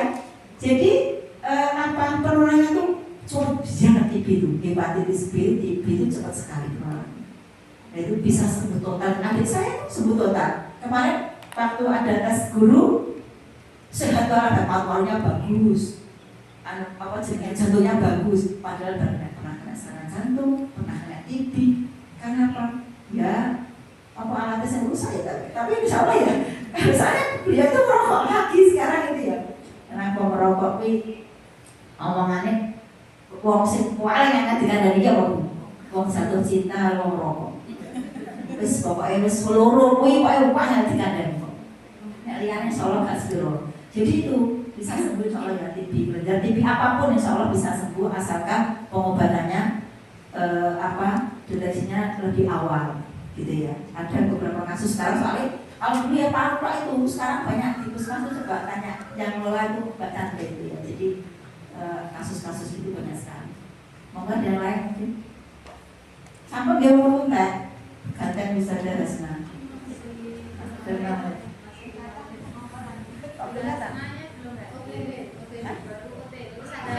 OTW aja takkan bayar kok. Sasa itu OTW kok kamar mandi. Dia monggo Mbak. Waalaikumsalam. Itu benjolan apabila terjadi pada laki-laki itu namanya juga benjolan apa? Terus dan itu apa sih dari benjolan yang Ada benjolan kanker payudara pada laki-laki, ada kasusnya, tapi kecil persentasinya. Memang ada kasusnya. Kan laki-laki punya payudara juga, walaupun tidak membesar ya.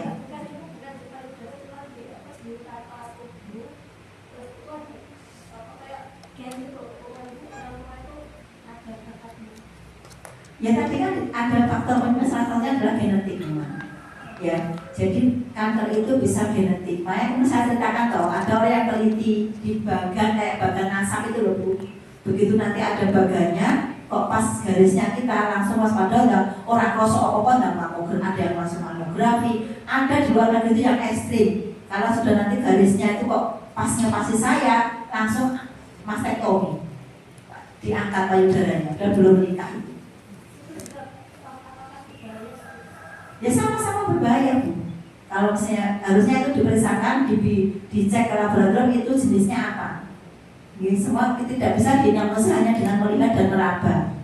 Harus di dokter ya iso Bu, mau ngecek kalau meraba itu ya tidak bisa, tetap harus dia ada pemeriksaan penunjang. Saya dengar itu tadi dengan mamografi, dengan rongsen, dengan USG, banyak sekarang dengan biopsi dan sebagainya. Jadi itu ya. Mungkin ada lagi. Bahaya, sama-sama bahayanya walaupun laki-laki, walaupun anak benjolan bebas, semua benjolan itu sebaiknya segera diperiksakan. Tadi dia jangan takut, belum tentu semuanya ganas.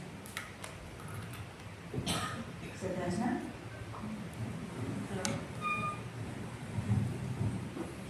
Bu, tadi dibagi sekarang waktunya ya, harusnya itu panitia itu kemarin itu prolog dulu, sosialisasi dulu. Kemarin rapatnya habis kajian itu, mestinya yang sosialisasi dulu baru nanti diterapkan di pekan depan. Langsung diterapkan kan untuk shock terapi ya, orang-orang kan kaget, 12:30 sudah mulai. Walaupun tadi pada kenyataannya kita memulainya jam 1 kurang 1 menit ya.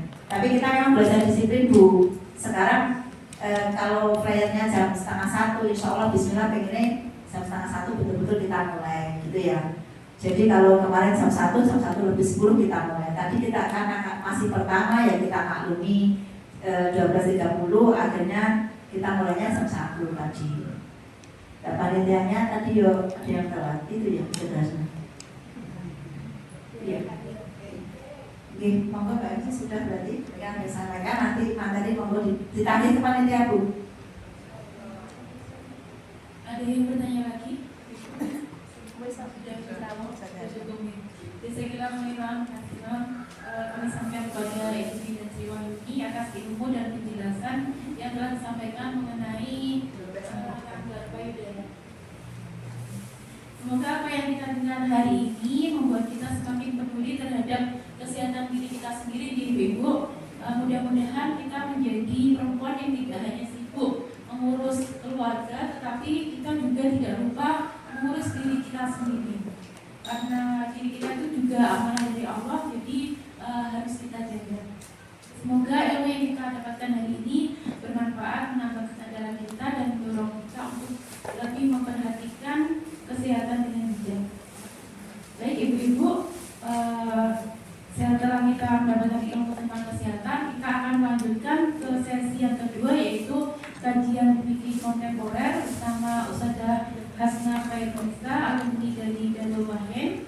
Jadi mohon untuk tetap semangat dan semoga nggak ngantuk ya. Mari kita lanjutkan. Mari kita lanjutkan majelis kita. Kepada Ustadzah Hasna yang sudah hadir, waktu dan tempat kami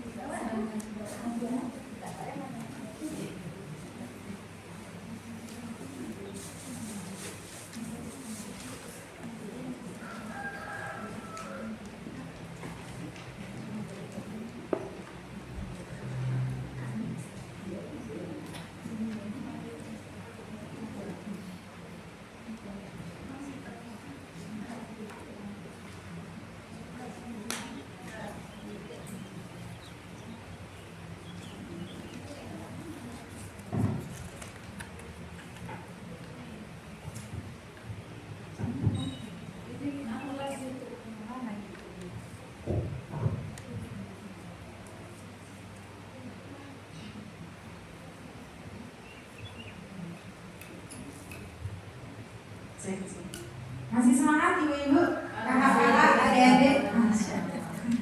Ini uti-uti. Oh, Mari kita mulai. Bismillahirrahmanirrahim. Rabbi shrah li sadri wa yassir li amri wahlul 'uqdatam min lisani yafqahu qawli. Amin ya rabbal alamin. Assalamualaikum warahmatullahi wabarakatuh. Waalaikumsalam. Alhamdulillahirabbil alamin wassalatu wassalamu ala asyrafil anbiya'i wal mursalin wa ala alihi wa sahbihi ajma'in. Amma ba'du. Bagaimana kabar panjenengan semuanya? Alhamdulillah, biasa tetap semangat. Masya Allah. Sepertinya saya harus mengikuti ritmenya Bu Bidan Yuni yang semangat. Karena waktunya tambah siang, kayaknya harus lebih semangat lagi pematerinya biar tidak ngantuk Bu ya. Baik, perlu kita kembalikan fokusnya ibu-ibu semuanya. Mau games sebentar? Iya. Boleh? Ya, baik. Sepertinya lagi masih serius banget tadi habis mendengarkan materi dari Bu Bidan Yuni. Baik. Kita game singkat sebentar biar merefresh ibu-ibu semuanya dan adik-adik dan kakak-kakak semuanya. Boleh saya izin berdiri ya ibu-ibu? Ini berubah menjadi MC sebentar materinya. Baik ibu-ibu dan kakak-kakak, adik-adik semuanya, saya mau bertanya kepada panjenengan semuanya. Semuanya punya tangan ya Bu ya, lengkap kanan dan kiri semuanya ada. Coba sekarang tangan kanannya diangkat ke atas. Yang tinggi Bu, sampai pol ngangkatnya. Baik. Sekarang kita gerak-gerakkan tangan kanan kita Bu ya. Kita gerakkan melambai-lambai. Kalau kayak nyapa teman yang lewat Bu, gitu kan Bu ya, nyapanya. Melambai-lambai. Oke. Sekarang kita sedang ngasih aba-aba ke anak kita yang mau numpahin air biar nggak tumpah, tapi dengan gerakan tangan Bu. Kemudian jangan. Berarti lebih cepat Bu ya, hitungnya lebih cepat. Jole gitu kan, lebih cepat. Oke. Sekarang posisinya masih di atas ya semuanya, masih di atas, capek ya Bu ya. Sekarang bayangkan jenengan lagi tenggelam di lautan, kemudian di sana ada kapal tim SAR yang antum nggak bisa teriak, sudah habis. Jadi antum lambaikan tangan sekuat mungkin biar tim SAR-nya lihat kita Bu. Oke semuanya, kencang. Sekarang ikuti saya, tolong tunjuk dahinya Bu, dahi, pegang dahi. Pegang dahi semuanya ibu. Oke, pegang dahi. Dahinya gak ada yang turun ya. Dahi Bu ya. Pegang dahi Bu. Ya. Sepertinya sudah ada yang mulai gagal fokus, dahinya sudah ke bawah Bu ya. Ya ini dagu Bu ya, bukan dahi Bu ya. Dahi ini ya. Masya Allah biasa. Baik, sudah kembali fresh Bu. Baik, singkat pengembalian fokus dari kami. Baik, alhamdulillah pada hari ini, pada siang hari ini, saya sangat bersyukur kepada Allah Subhanahu wa Ta'ala yang telah memberikan kesempatan untuk bertatap muka, untuk bermajelis ilmu bersama panjenengan semuanya. Semoga kita semuanya termasuk hamba-hamba Allah yang dirahmati dan diberkahi hidupnya. Amin. Pertama, saya dihubungi oleh panitia Al-Khair, itu agak kaget Bu. Saya baca lagi keterangan jamnya, jam 14.00. Beneran enggak ya jam 2 malam atau jam 2 siang? Karena saya pribadi masih jarang datang ke majelis atau mengisi kajian di jam 2. Mungkin ibu-ibu sudah biasa ya. Masya Allah. Pada siang hari ini, pada jam ini, pada menit ini dan detik ini, Kalau kita melihat, kita kunjungi di tiap rumah, maka yang banyak kita dapati adalah saudara-saudara kita lagi terlelap ya, lagi istirahat, terlelap, main HP atau sekedar kipas-kipas di depan TV atau bercengkrama melepas penat.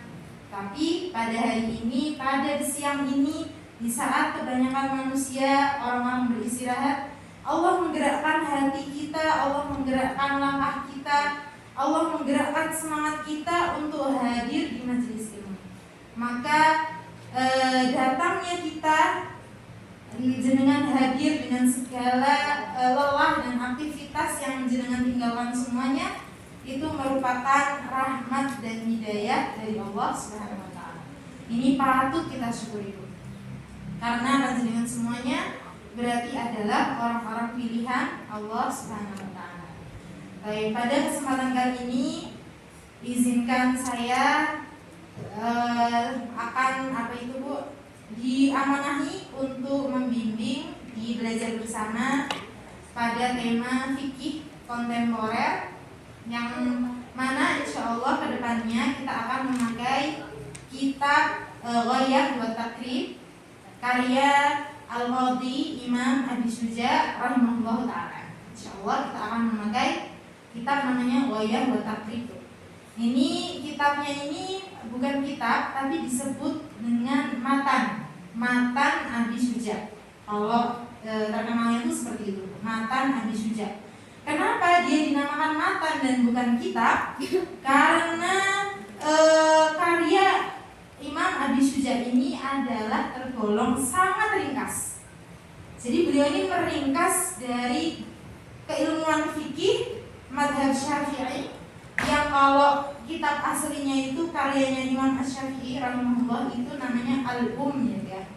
Al-Um dinamakannya, itu kitabnya berjilid-jilid panjang sekali. Kemudian oleh Abi Syuja itu diringkas menjadi matan, jadi tipis sekali. Dan pesan beliau juga, Abi Syuja itu berpesan kepada kita semuanya agar kita mempelajari kitab ini secara ringkas dan cepat. Nah, ini pesan dari beliau, Bu, agar ketika kita belajar matan Abi Syuja ini tidak meluas pembahasannya. Mengapa? Karena yang beliau pahami bahwa ketika seorang muslim itu belajar fikihnya terlalu lama, maksudnya di fikih di kitab yang panjang, nanti takutnya pembahasan yang pertama itu sudah lupa, gitu Bu. Sudah lupa, makanya beliau meringkas dan beliau berharap kitabnya ini bermanfaat untuk kaum muslimin dan cara mempelajarinya diringkas. Jadi cepat, belajarnya itu tidak melebar kemana-mana Bu. Agar apa? Karena matan Abi Syuja ini adalah termasuk tahapan awal di dalam belajar ilmu fikih. Di dalam setiap bidang ilmu, Bu, fikih, akidah, hadis, tafsir, itu ada tahapannya. Seperti ketika anak kita ingin menjadi dokter misalnya, Bu, kan tidak moro-moro habis SD kita masukkan kuliah, Bu. Saya deh, nah cepat dan jadi dokter, ayo daftar ke UNER misalnya. Sampai kapanpun ya anak kita tidak akan diterima di UNER. Kenapa, Bu, alasannya? Bukan karena tekad anak kita kurang, bukan. Karena dia tidak mengikuti tahapan pembelajaran menjadi dokter. Nah, kenapa orang bingung, bulat aja belajar fikih tidak paham-paham dari kecil sampai tua. Namanya sholat itu pakai kunut apa tidak, bingung sampai sekarang. Nah, mengapa terjadi seperti itu, Bu? Mungkin salah satu faktornya adalah kita ini langsung loncat belajarnya, loncat ke kitab yang langsung besar. Makanya yang didapat adalah bingung, lupa, dan lain sebagainya. Nah, maka di dalam setiap bidang keilmuan itu para ulama memberikan tahapan-tahapan belajar. Misalnya di kitab fikih, di bidang fikih Syafi'i ya, itu kitab yang paling mudah untuk tahapan pemula untuk mempelajari itu ada Safinatun Najah namanya. Safinatun Najah itu matan lebih ringkas lagi daripada Abi Syuja. Kemudian setelah Safinatun Najah nanti berpindah ke tahapan berikutnya di matan Abi Syuja. Ini pembahasannya agak panjang sedikit, tapi masih tetap ringkas. Kemudian nanti setelah Abi Suja masuk ke Kifayatul Ahyar. Kifayatul Ahyar ini masih tentang fikih madhab Syafi'i, Bu, tapi dia lebih melebar lagi. Nanti setelah Kifayatul Ahyar selesai, kita baru bisa memasuki samudra madhab semuanya. Samudra fikih yang dikenal dengan, kalau kitab, salah satu kitab yang terkenal itu adalah Bidayatul Mujtahid. Jadi kapan kita bisa masuk ke kitab fikih yang di sana terdapat banyak arok dari madzhab? Pendapat imam ini, imam ini, imam ini. Kapan kita siap untuk masuk ke sana? Ketika antum sudah selesai dengan madhab Syafi'i, satu madhab. Nah, itu yang disarankan oleh para ulama, biar apa? Biar gak bingung.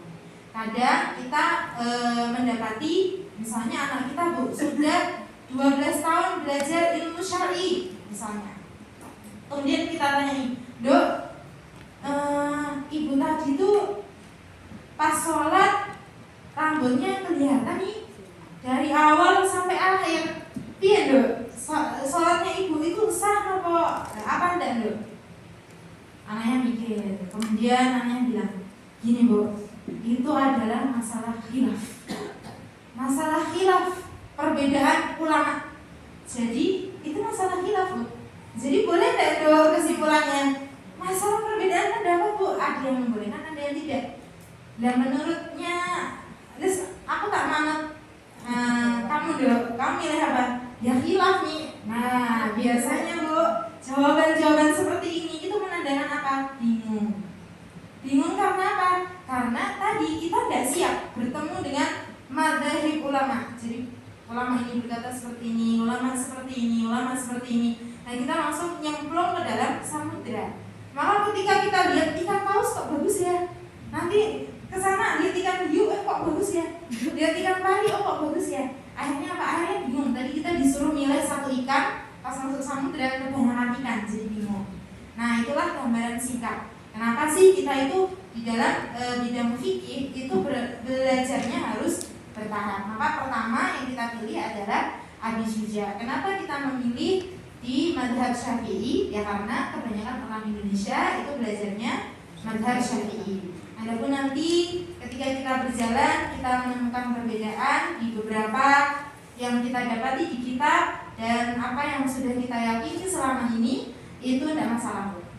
Kita berbeda itu tidak masalah. Yang penting apa yang kita yakini itu ada dalilnya, sudah cukup.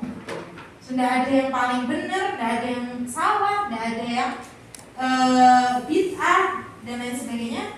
Yang penting ada dalil dan dia tahu ulama siapa yang dia ikuti, itu sudah cukup.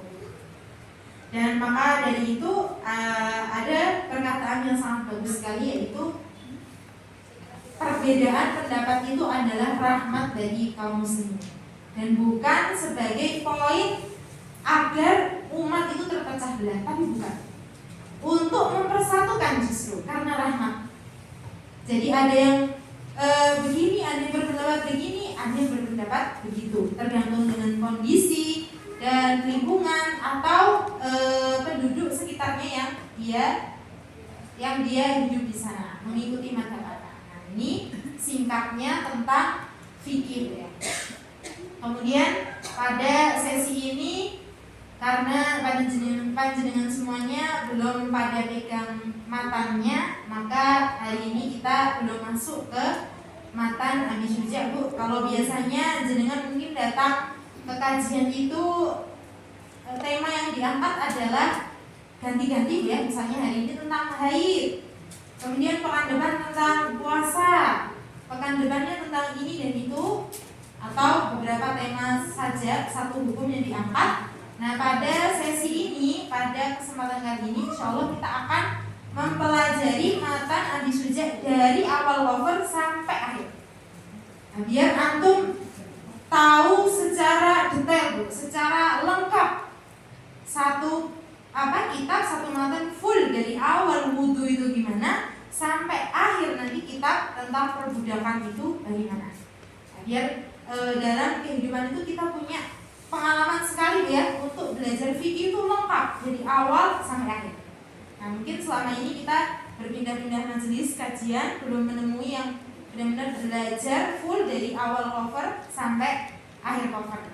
Mungkin yang menemui anak-anak kita yang di sekolah karena itu merupakan pelajaran rutin harian Bu ya. Maka di sini kita coba bersama bertahan Bu ya, dari awal sampai akhir kita bersama mengupas tentang apa saja keilmuan yang dituliskan oleh Abi Suja rahimahullah. Kemudian di sini Ibu semuanya, anak ingin mengingatkan diri anak pribadi, kemudian panjenengan semuanya, semoga kita semua dirahmati Allah, tentang kenapa sih Bu kita itu belajar ilmu fikih. Kenapa sih kita harus meluangkan waktu untuk mempelajari ilmu fikih?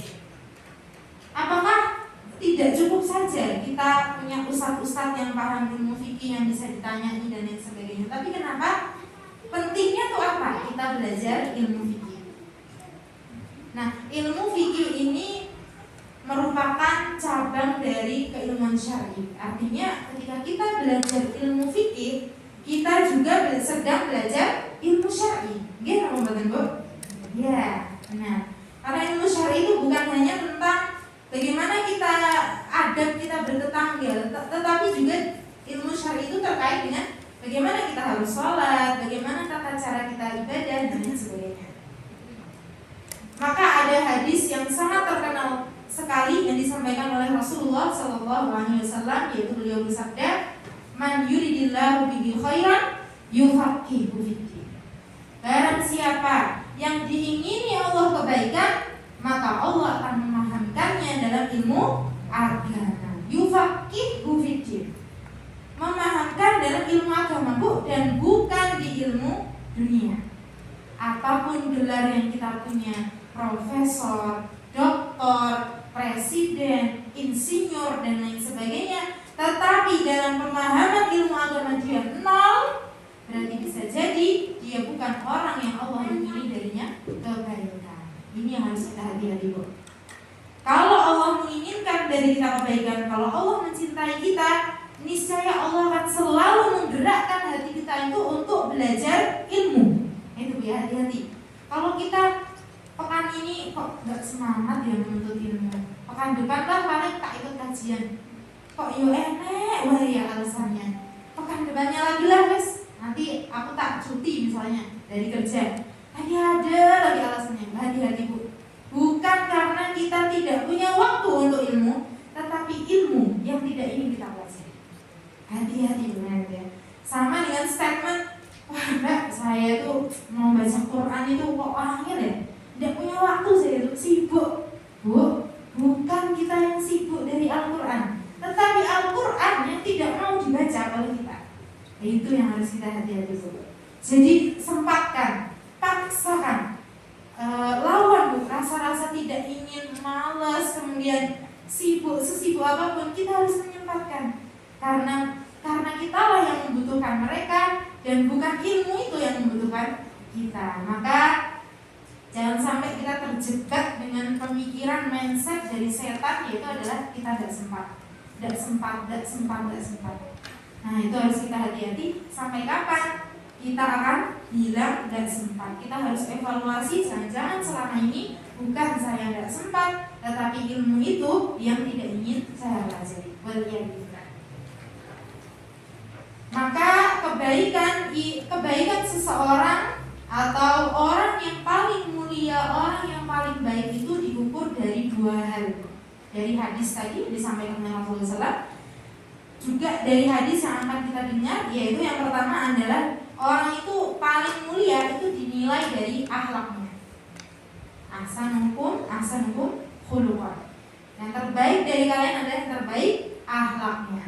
Kemudian kedua, dari hadis yang kita bacakan tadi, man yuridillahu bihi khairan yufaqihu fiddin, dan hadis Rasulullah SAW bersabda, khairukum man ta'allama al-Qur'ana wa 'allamahu. Sebaik-baik kalian adalah yang mempelajari Al-Quran dan mengamalkannya. Artinya orang yang paling baik satu dunia, orang yang paling mulia di dunia ini diukur dari dua hal. Manakala akhlaknya baik, dan yang kedua keilmuannya sangat tinggi. Semakin orang itu paham ilmu agama, semakin semakin dia mulia dan menjadi sebaik-baik manusia. Ini ya, dua hal ini yang diukur dari seseorang. Kemudian juga dari Imam Khatib Al-Baghdadi, beliau menyampaikan bahwasanya Rasulullah SAW bersabda, "Man yuridillahu bihi khairan yahdihi."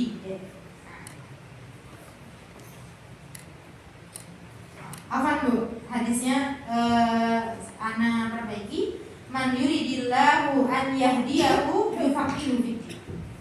Kata Rasulullah SAW yang disampaikan oleh Khatib Al-Baghdadi rahimahullah, barang siapa yang Allah inginkan, barang siapa yang ingin Allah berikan hidayah kepadanya, kata beliau apa? Yufaqihu fiddin, maka Allah akan memberinya pemahaman ilmu agama. Jadi bagaimana cara kita menjemput hidayah Bu? Dengan belajar. Bagaimana kita menjemput hidayah? Dengan mendekati ilmu.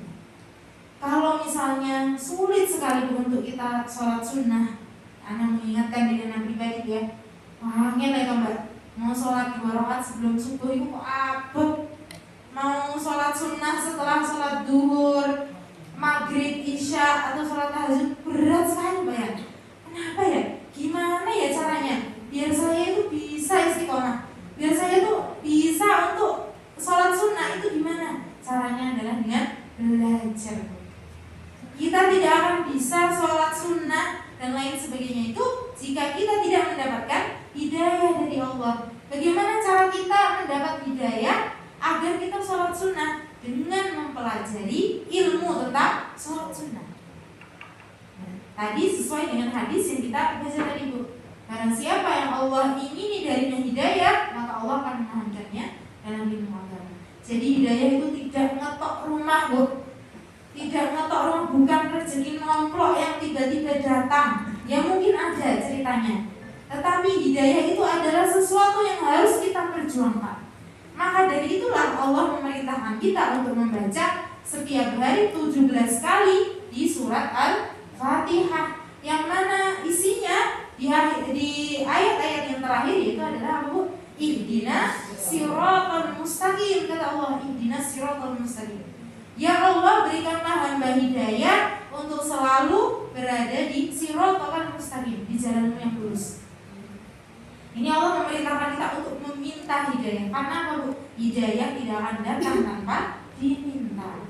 Nah itu ya, ini yang harus kita camkan dalam diri kita. Kenapa aku harus memaksakan diri untuk belajar? Walaupun aku ngantuk, walaupun kadang tidak paham apa yang disampaikan, niatnya adalah ya Allah, hamba ingin menjemput hidayahmu dengan cara menuntut ilmu. Ini bisa kita tanamkan ketika kita hendak berangkat kajian. Bismillah ya Allah, hamba niat untuk menjemput hidayah. Nah, tadi. Kemudian juga ilmu fikih itu kenapa kita harus mempelajarinya? Karena ilmu ini adalah ilmu yang paling dibutuhkan oleh setiap muslim. Karena apa Bu? Setiap 24 jamnya ada aturannya di dalam fikih.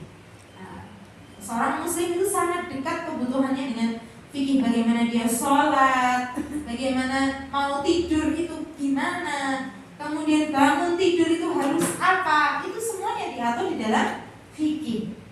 Lalu kalau kita berpendapat bahwa fikih itu hanya wajib dipelajari oleh ustadz dan ustadzah, lalu bagaimana kita bisa hidup tanpa ilmu fikih Bu? Kita tidak tahu. Nah maka hukum mempelajari ilmu fikih itu adalah wajib. Mempelajari hal-hal yang terkait dengan kehidupan kita keseharian. Adapun hukum-hukum yang sifatnya meluas, maka itu hukumnya sudah tidak wajib lagi. Kemudian juga dari keutamaan belajar ilmu fikih atau ilmu syar'i, yaitu adalah orang yang mempelajarinya itu diberi pahala oleh Allah Subhanahu wa taala. Dalilnya apa Bu? Dalilnya adalah Rasulullah SAW mengatakan bahwa ikan-ikan yang ada di lautan, kemudian bahkan sampai ada pada lubangnya itu mereka mendoakan orang-orang yang menuntut ilmu. Ya Bu, sekedar kita, bukan sekedar ya, datangnya kita di kajian, susah-susahnya tadi di jalan misalnya mogok motornya, kemudian bannya bocor, kemudian pas kajian ngantuk-ngantuk, kita ini Bu cuma diam di kajian dengarkan ustaz-ustaz dan itu ikan-ikan, semut-semut sedang mendoakan kita selama kita ada di majelis ilmu. Ya Allah Bu, betapa bahagianya. Tidak ngapa-ngapain, dengarkan kok. Padahal misalnya sambil tidak paham, sambil rada ngantuk, sambil cuapek, kita mendapatkan pahala, didoakan lagi. Di mana lagi kita bisa mendapatkan karunia seperti itu? Maka memang sepantasnya tempat-tempat kajian itu ditulisi ya, taman surga, yang memang adanya seperti itu. Lalu isinya itu kebaikan demi kebaikan yang kita dapatkan. Duduk saja didoakan malaikat. Terucap dari kita doa diaminkan oleh para malaikat yang menaungi majelis-majelis kita. Kemudian Allah turunkan sakinah, ketenangan di dalam orang-orang yang menuntut ilmu tadi, di majelis ilmu tadi. Sampai malaikat itu tanya kepada Allah, ya Allah, sesungguhnya di antara mereka yang duduk-duduk ini ada yang dosanya gak karuan ya Allah. Masa iya mereka diampuni dosanya? Karena sebelumnya Allah bertanya Bu kepada para malaikat, wahai malaikat, apa yang diminta oleh hambaku yang sedang ada di kajian itu? Apa yang mereka minta?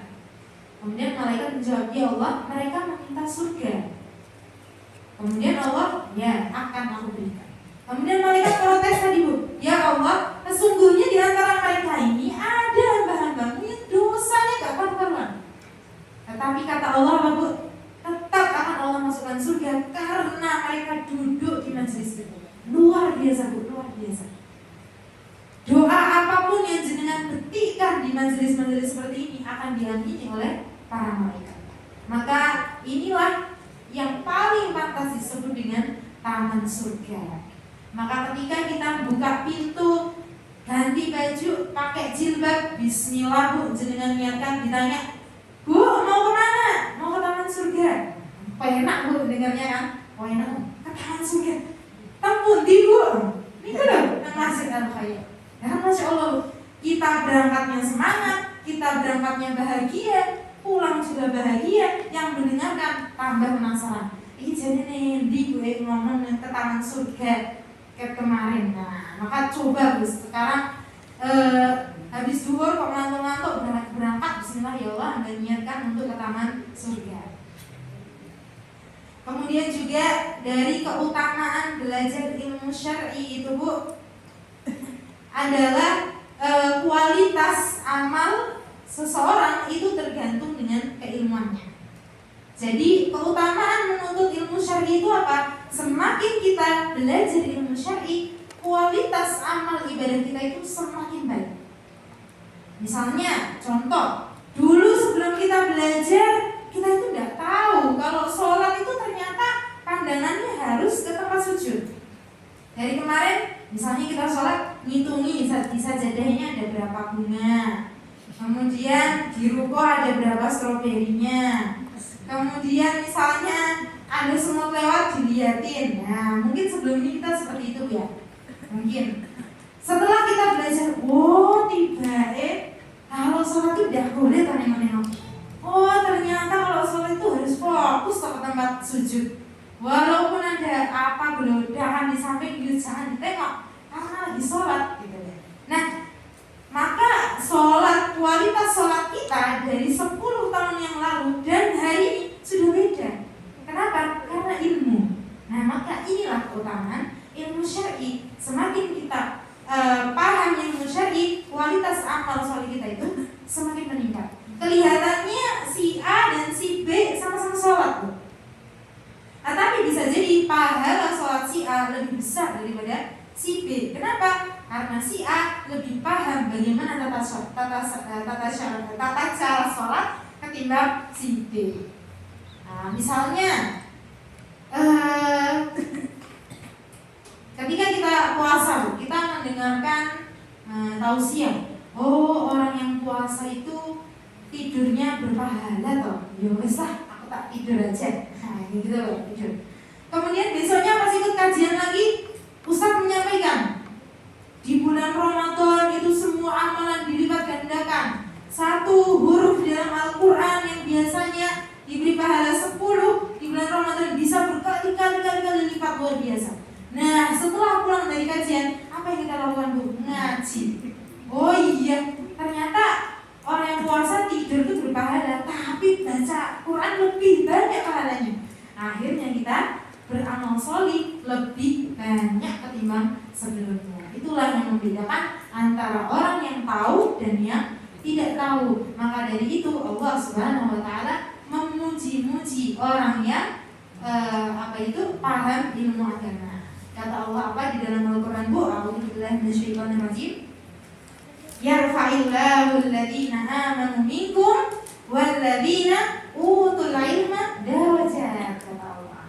Allah akan mengangkat derajat kaum orang-orang yang beriman, walladziina utul ilma darajat. Dan kemudian Allah menyebutkan secara khusus, dan orang-orang yang menuntut ilmu, maka Allah akan naikkan derajatnya. Nah, ini disebutkan secara khusus. Kenapa Allah menyebutkan secara khusus? Karena Allah memuji orang-orang yang menuntut ilmu. Coba Bu, kalau kita nggak belajar ilmu fikih, kita misalnya kita belum belajar ilmu fikih, ya, kita taunya sholat itu baik, berarti aku harus perbanyak sholat. Nanti sebelum subuh 2 rakaat, terus sholat subuh 2 rakaat, habis sholat subuh aku tak nambah lah buat pahala 2 rakaat habis sholat subuh.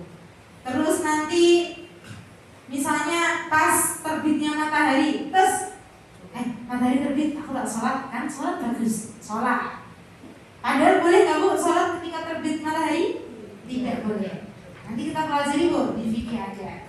Nah, kemudian misalnya tadi kita udah tahu, kemudian puasa itu kan pahalanya banyak. Sudah adzan maghrib misalnya, ayo Bu buka Bu.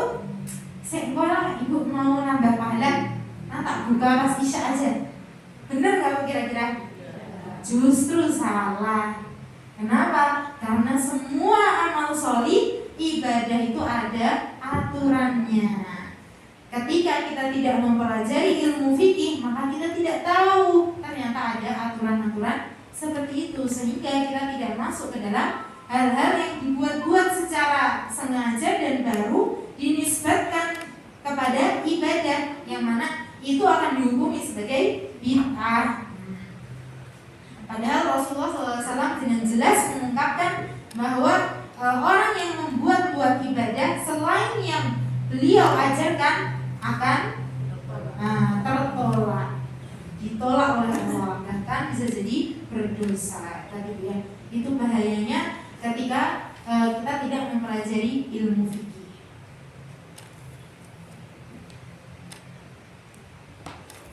Lihat jam dulu, nanti takut sampai maghrib. Masih 2:30. Baik.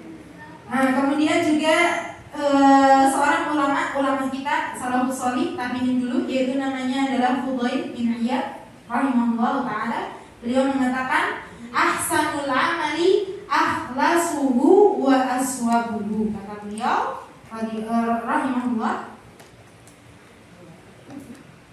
amal yang paling baik itu adalah akhlasuhu, yang paling ikhlas karena Allah, wa aswabuhu, kata beliau, dan yang paling tepat. Ya, jadi amal sholih, sebaik-baik amal sholih itu yang diniatkan karena Allah, ikhlas, dan yang paling mendekati dengan sunnah Rasulullah SAW. Tadi, seperti contoh kita tadi Bu, orang ini menambah sholat, banyak sholatnya. Nah, kira-kira bagus nama perbuatan Bu? Berlebihan, justru bahkan berdosa. Di beberapa waktu yang dia pilih, justru itu tidak boleh. Nah, maka amal sholih seseorang itu bukan dilihat dari banyaknya, bukan, tetapi kualitasnya.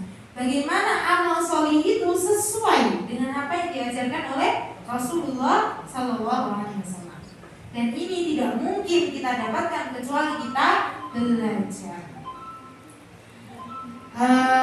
Ilmu itu adalah wasilah yang paling cepat untuk menaikkan derajat seseorang. Bahkan Allah itu tidak memandang siapapun yang mempelajari ilmu, dia akan naik derajatnya. Contoh adalah hewan. Hewan yang paling hina itu hewan apa, Bu? Anjing, ya. Anjing dia itu najis dan lain sebagainya. Maka anjing ini adalah hewan yang hina. Kemudian anjing ini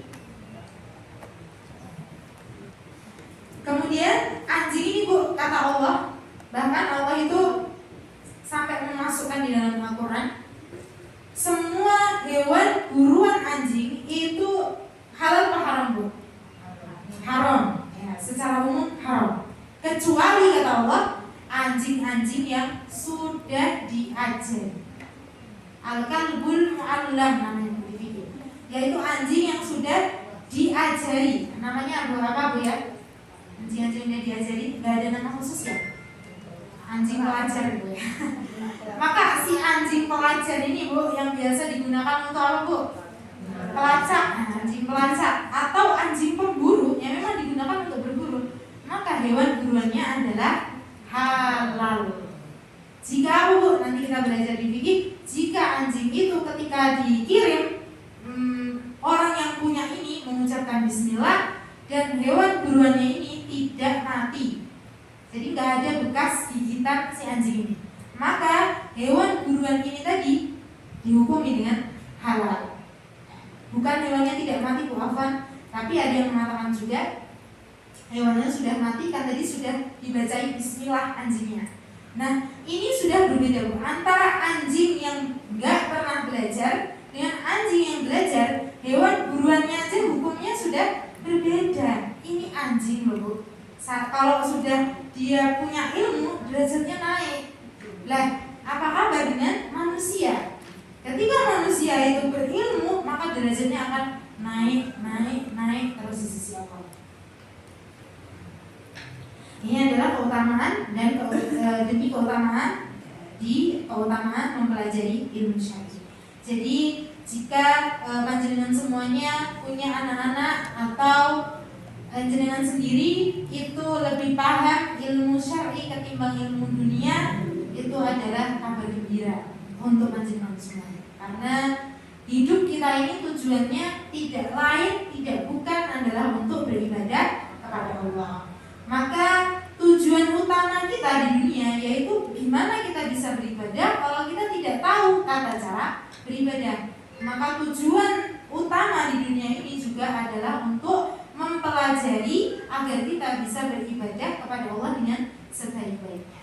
Tentu Ana tidak mengatakan bahwa urusan dunia itu menjadi tidak penting, ya, karena Allah pun juga menasihatkan kita di dalam Al-Quran, walaupun kita mempelajari ilmu syar'i tapi kita tidak meninggalkan urusan dunia.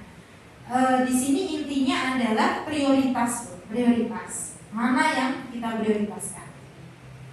Kita boleh memimpikan anak-anak kita dia expert atau ahli di bidang umum, itu sangat boleh dan sangat dibanggakan dan sangat dibutuhkan. Kenapa? Karena umat Islam kuat itu bukan hanya karena kita memiliki para ulama, tetapi kita kuat karena kita memiliki para mujahid yang ahli di bidang militer. Umat Islam ini kuat karena kita mempunyai atibah, kita punya tabib atau orang-orang ahli kesehatan. Kemudian umat Islam ini kuat karena kita punya arsitektur yang luar biasa dan lain sebagainya. Maka umat Islam membutuhkan orang-orang dari segala bidang yang akan memajukan umat Islam. Tetapi semua ilmu dunia itu prioritasnya harus tetap ilmu syar'i. Maka kita kalau menasihatkan dan menanamkan cita-cita ke anak-anak kita hati-hati dengan kalimat yang kita ucapkan. Dok, Le, kamu mau jadi dokter? Boleh. Mau jadi pilot? Boleh. Mau jadi arsitektur? Ibu bangga, nak. Mau jadi presiden? Tak dukung. Mau jadi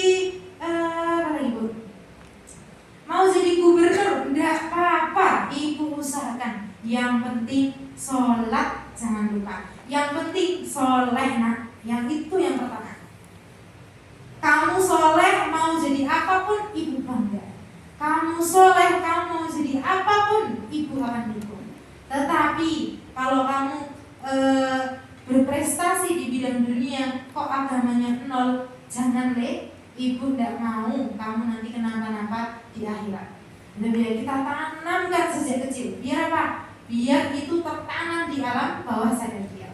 Jadi apapun yang dia lakukan, anak-anak kita lakukan di masa depan, prioritas di dalam pikirannya itu tetap Islam, ibadah, bagaimana memajukan umat Islam, bagaimana skill yang bermanfaat untuk umat Islam dan lain sebagainya. Ini Bu ya. Ini adalah pengaruh dari ilmu syar'i itu tadi. Ada seorang ummahat yang saya dengar ceritanya. Si ibu ini tuh cerita. Dulu pas sama suaminya, ibu ini mengucapkan dulu karena sekarang sudah berubah. Ibu ini cerita dulu Mbak, dulu suami saya itu orangnya keras sekali, keras sama istrinya, keras sama anak-anaknya. Omongannya tuh harus, kemudian kerasnya itu lebih ke arah kasar ya, kasar dengan istri dan anak-anaknya. Padahal dulu pas awal diharapkan tidak seperti itu, pas awal nikah. Kemudian suami saya ini belajar Pak. Suami saya belajar, datang ke kajian. Lama-lama suami saya ini sibuk kajian, ke sana ke sini ikut kajian, sana ke sini.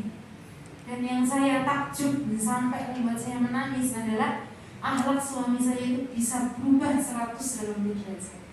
Kalau dulu dia sedikit tidak pedulinya itu sedikit dengan istrinya. Tapi sekarang saya mau merem malam itu Mbak, mau tidur itu ditungguin sama suami saya. Kamu tidur baru aku tidur. Nah, Masya Allah luar biasa. Sampai istrinya itu nangis. Kenapa? Inilah perubahan bagaimana ilmu itu dapat mengubah seseorang. Tentunya ilmu yang bermanfaat. Jadi bukan tiba-tiba suaminya berubah, tetapi hidayah itu datang karena diusahakan. Nah ini Bu. Kemudian mungkin cerita yang sangat dekat dengan saya sendiri, yaitu di keluarga saya juga ada seperti itu kisahnya. Saya ceritakan bukan mengumbar aib, tapi ini pelajaran berharga yang saya dapatkan, yaitu di adik saya sendiri. Adik saya itu dia mengalami anak remaja Bu ya. Ya sebenarnya ini tidak kita normalisasi. Anak remaja yang sedang susah-susahnya untuk beribadah. Sulit banget ke masjid, sulit banget buat ngaji, sulit banget. Rasanya itu kayak capek sendiri gitu ya ngomongin gitu ya. Nah kemudian saya dan ibu saya itu hampir sudahlah ini kayaknya tidak bisa berubah memang anaknya. Sulit sekali karena sudah kita coba berbagai cara kok angel banget nggak berubah-berubah. Kemudian akhirnya adik anak ini kita paksa untuk belajar. Kita janjian sama Ustadz, kemudian ayo belajar pokoknya sekali aja belajar. Belajarlah sama Ustadz. 1 kali pertemuan. Kemudian dia pulang itu terkesan. Tadi Ustadznya luar biasa Bu, cerita gini. Kemudian besoknya datang lagi ke Ustadz ini tadi. Sampai adik saya itu Bu, kalau sholat harus dioyai sampai ke masjid sholatnya, nggak tahu sholatnya bagaimana, Allah. Akhirnya dari dia setelah belajar itu tiba-tiba dia tuh suatu hari bilang ke ibu saya, Ibu, nanti tolong ya bangunin aku sebelum subuh. Aku mau siap-siap.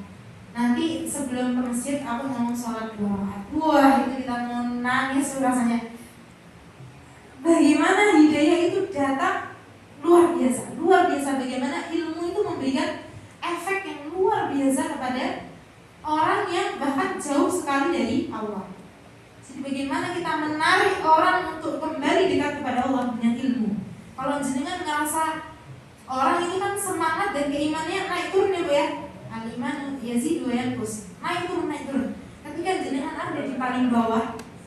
Kemudian jenengan merasa futur luar biasa, merasa males luar biasa. Coba Bu, yang pertama kali jenengan lakukan adalah belajar, datang ke kajian,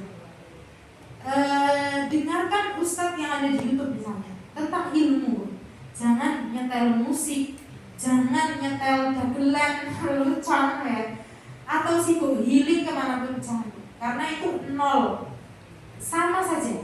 Rasa hampa, rasa males, rasa turun imannya itu tidak terobati dengan hal-hal yang seperti itu. Tetapi yang bisa mengobati itu adalah ilmu. Coba Bu, kalau jenengan bingung, lagi stuck, lagi berhenti, lagi mundur ke belakang, bagaimana cara mendekati Allah lagi? Dengan ilmu. Dengan itu kita berharap hidayah itu datang kepada kita lagi. Dengan itu kita berharap hidayah itu datang kepada keluarga kita. Ada sebuah kisah terakhir Bu, kisah terakhir sebelum kita tutup, yang luar biasa yang diceritakan. Ana lupa Bu siapa yang menceritakan. Itu ada seorang ibu. Ketika ibu ini melakukan semua aktivitas rumah, ada sesuatu yang beda yang ibu ini lakukan. Ketika si ibu ini mau nyuci baju suami dan anak-anaknya, ibu ini berkata seperti ini, ya Allah, hamba niatkan nyuci baju ini untuk amal kepadamu ya Allah. Ya Allah, jadikanlah baju-baju yang saya cuci ini membuat suami saya dan anak-anak saya tambah dekat kepadamu ya Allah.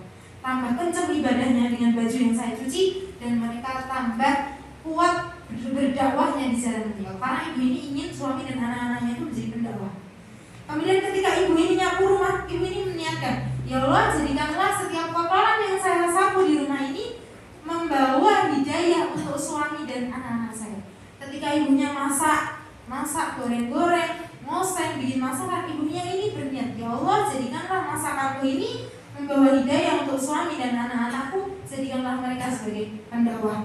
Itu semua aktivitas yang ibu ini lakukan, beliau meniatkan seperti itu. Nyetrika, masak, nyuci baju dan lain sebagainya. Luar biasa sekali. Dan Allah mengabulkan doa ibu ini tadi. Suami dan anak-anaknya menjadi pendakwah. Masya Allah, luar biasa. Jadi kekuatan doa, kekuatan ilmu. Bagaimana ilmu itu mengubah amal sholih kita. Bisa jadi hari ini kita melihat teman kita itu biasa-biasa saja dari luar, tapi kita tidak tahu ternyata dia adalah salah satu dari wali-wali Allah. Kenapa? Karena kualitas ibadahnya jempol, lebih bagus daripada orang-orang yang kelihatannya ibadahnya banyak tapi tidak menuntut ilmu. Maka kita berlindung dari mereka-mereka orang-orang yang Allah sebutkan dalam Al-Quran, yaitu orang-orang Yahudi yang mereka banyak ilmunya tetapi tidak mau praktek, dan kita berlindung dari orang-orang Nasrani yang mana sifat mereka adalah suka beribadah tetapi tidak mau menuntut. Nah, kita berharap kepada Allah Subhanahu wa Ta'ala dan kita berdoa agar Allah menjadikan setiap ilmu yang kita tuntut itu bermanfaat, membawa berkah untuk kehidupan kita di dunia dan di akhirat. Amin ya rabbal alamin. Barangkali ini yang bisa Ana sampaikan pada pertemuan perdana kita. Insya Allah di pekan depan kita akan lanjutkan masuk ke kitab Matan Abi Syuja rahimahullah ta'ala. Semoga pesertanya masih sama, justru bertambah kian hari ya. Maka nanti setiap Sabtu siang kita keluar dari rumah, kita niatkan untuk kemana Bu? Ke Taman Surga.